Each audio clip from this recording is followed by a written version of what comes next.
வணக்கம் உறவுகளே, எல்லாரும் எப்படி இருக்கீங்க? நல்லா இருக்கீங்களா? நம்ம சேனலில் வீடியோ போட்டு ரொம்ப நாள் ஆச்சு. இனிமேல் நல்ல குவாலிட்டி கண்டென்ட்டாக அடிக்கடி போகணுன்ற முயற்சியில் இருக்கேன். இந்த வீடியோவில் எதை பற்றி பார்க்க போகிறோன்னா, எனக்கு கிடைச்ச ஒரு அனுபவத்தை பற்றி சொல்லலான்னு இருக்கேன். இது எங்கே கிடச்சிச்சின்னா, ஸ்ரீ வடிவுடி அம்மன் அல்லது ஸ்ரீ தியாகராஜ சுவாமி கோயிலில் தான், திருவத்தியூரில் இருக்குது. இதுக்கு முன்னாடி நான் 2 வாட்டி அந்த கோயிலுக்கு போயிருக்கேன். அப்போ கிடைக்காத ஒரு அனுபவம் இந்த வாட்டி கிடைச்சிருக்கு. இதுக்கு முன்னாடி இந்த அளவுக்கு எனக்கு கிடைச்சதில்லை. ஒரு அருளையும் அபரிதமான சக்தியும் என்னால் உணர முடிஞ்சது. ஒரு அதிர்வை உடல் முழுவதும் என்னால் ஃபீல் பண்ண முடிஞ்சது. அருள் உங்களுக்கு கிடைக்கணுன்ற ஒரு எண்ணத்தில், ஒரு ஆர்வத்தில் இந்த ஒரு பதிவை போடுறேன்.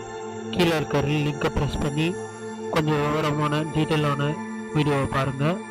மறக்காமல் ஷேர் பண்ணுங்கள், சப்ஸ்கிரைப் பண்ணுங்கள் மற்றும் கமெண்ட் பண்ணுங்கள்.